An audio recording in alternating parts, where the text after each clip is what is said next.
ड्रकलन राज्य का जादुई संसार। एक समय की बात है, एक जादुई राज्य था जिसका नाम था ड्रकलन। इस राज्य में हर प्राणी, चाहे वह जानवर हो या पक्षी, किसी न किसी विशेष जादुई शक्ति का मालिक था। यहाँ के सबसे खास प्राणी थे जादुई घोड़े। ये घोड़े हवा में उड़ सकते थे, पानी में दौड़ सकते थे और उनके हौसले आसमान छूते थे। ड्रकलन राज्य के राजा का नाम था राजा एलेक्स। वो एक बहुत ही न्यायप्रिय और बुद्धिमान राजा थे। उनका एक सबसे प्यारा घोड़ा था जिसका नाम था स्ट्रोम। स्ट्रोम की खासियत थी कि वो अपनी मर्जी से मौसम बदल सकता था। अगर राज्य में सूखा पड़ जाए तो वो बारिश लाता और अगर ठंड बढ़ जाए तो वो सूरज की रोशनी फैलाता। एक दिन ड्रकलन राज्य के पास के जंगल में एक भयानक खतरा आ गया।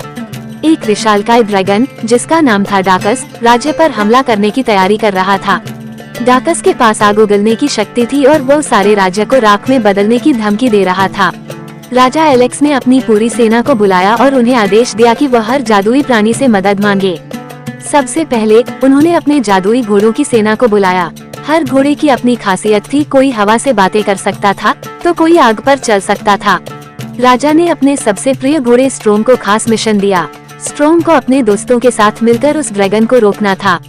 स्ट्रोम ने अपने दोस्तों को इकट्ठा किया, फ्लेम जो आग से खेल सकता था, एरो जो तेजी से उड़ सकता था और अक्वा जो पानी में तैर सकता था। सभी ने मिलकर एक योजना बनाई। फ्लेम ने आग की दीवार बनाई ताकि ड्रैगन आगे न बढ़ सके। एरो ने आसमान से उस पर हमला किया और अक्वा ने उसे पानी में डुबाने की कोशिश की। लेकिन ड्रैगन बहुत शक्तिशाली था और उसने सारे हमले विफल कर दिए। तभी स्ट्रोम ने अपनी सबसे बड़ी ताकत का इस्तेमाल किया, मौसम बदलने की। उसने आसमान में बादल इकट्ठा किए और बिजली की गड़गड़ाहट से ड्रैगन को चौंका दिया। भारी बारिश से ड्रैगन की आग बुझ गई और बिजली की एक तेज लहर ने उसे गिरा दिया। ड्रैगन ने हार मान ली और ड्रकलन राज्य को छोड़कर दूर भाग गया। राजा एलेक्स ने अपनी जादुई सेना का धन्यवाद किया और खासकर स्ट्रोम का, जिसने अपनी बुद्धिमानी और ताकत से पूरे राज्य को बचा लिया। ड्रकलन राज्य में फिर से शांति और खुशी लौट आई। अब वहाँ के लोग और जानवर बिना किसी डर के अपनी जादुई शक्तियों के साथ खुशहाल जीवन जीने लगे। ड्रकलन राज्य का जादुई संसार भाग 3। ड्रकलन राज्य में जब स्ट्रोम और उसके साथी घोड़ों की बहादुरी के किस्से हर जगह फैल गए, तो राज्य के कई अन्य जादुई प्राणियों ने भी अपनी शक्तियों से राज्य को और भी बेहतर बनाने का निर्णय लिया। इनमें से एक प्राणी था लूना, जो एक जादुई पक्षी थी। लूना की खासियत ये थी कि वह रात के आसमान में उड़ते हुए सितारों से बातें कर सकती थी। वह आसमान में ऐसी रहस्यमयी जानकारी लेकर आती थी जो किसी और के लिए अज्ञात थी। एक रात जब लूना आसमान में उड़ रही थी, उसे एक अजीब सी आवाज सुनाई दी। वह तुरंत सितारों की ओर मुड़ी और उन्हें पूछा, यह अजीब आवाज कहाँ से आ रही है?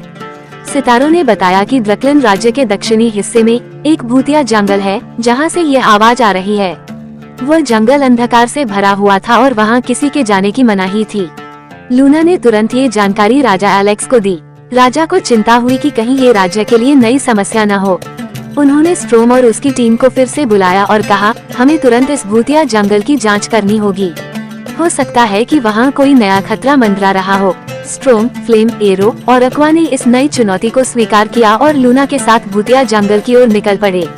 जब वे जंगल के पास पहुँचे तो उन्होंने देखा कि वहाँ का वातावरण बिल्कुल भयावह था। हर जगह घना अंधकार और भूतिया सन्नाटा था। अचानक जंगल के अंदर से एक बड़ी परछाई दिखाई दी। यह एक रहस्यमयी जादूगर था जिसका नाम शैडो था। शैडो की ताकत थी अंधकार से अपने लिए शक्ति खींचना और उसे अपनी मर्जी से इस्तेमाल करना। शैडो ने ड्रकलन राज्य को कब्जे में लेने की योजना बनाई थी। उसने जंगल के प्राणियों पर अपना जादू चलाया था और उन्हें अपनी सेना में बदल दिया था। वह अब राज्य पर हमला करने की तैयारी कर रहा था। स्ट्रोम और उसकी टीम को ये पता चल चुका था कि शैडो बहुत ही शक्तिशाली है, लेकिन उन्होंने हिम्मत नहीं हारी। उन्होंने एक योजना बनाई। सबसे पहले लूना ने अपनी खास शक्ति का इस्तेमाल किया। वह रात के आकाश में उड़ गई और सितारों से मदद मांगी। सितारों ने अपनी रोशनी से जंगल के कुछ हिस्से को रोशन कर दिया, जिससे शैडो का अंधकार कमजोर पड़ने लगा। फिर फ्लेम ने अपनी आग की दीवार खड़ी की ताकि शैडो का जादू काम न कर सके। एरो ने तेज हवा के झोंके चलाए, जिससे शैडो का अंधकार धीरे धीरे छंटने लगा। और अंत में अक्वा ने पानी का विशाल सैलाब लाकर शैडो को पूरी तरह से काबू कर लिया। शैडो की शक्तियां जैसे ही कमजोर हुई, स्ट्रोम ने अपनी बिजली से उसे धराशायी कर दिया। शैडो ने अपनी हार मान ली और अंधकार में गुम हो गया। जंगल के सारे प्राणी जो शैडो के जादू के कारण बुराई में फंस गए थे, अब आजाद हो गए। राजा एलेक्स ने अपने बहादुर घोड़ों और लूना की तारीफ की। इस बार स्ट्रॉम की टीम ने न सिर्फ राज्य को बचाया बल्कि भूतिया जंगल को भी फिर से उजाला और शांति का स्थान बना दिया। ड्रकलन राज्य में अब अंधकार का कोई डर नहीं था। हर प्राणी ने मिलकर यह साबित किया कि जब एकता और हिम्मत साथ हो तो कोई भी बाधा पार की जा सकती है। और इस तरह ड्रकलन राज्य में फिर से शांति, उजाला और खुशी का राज कायम हो गया।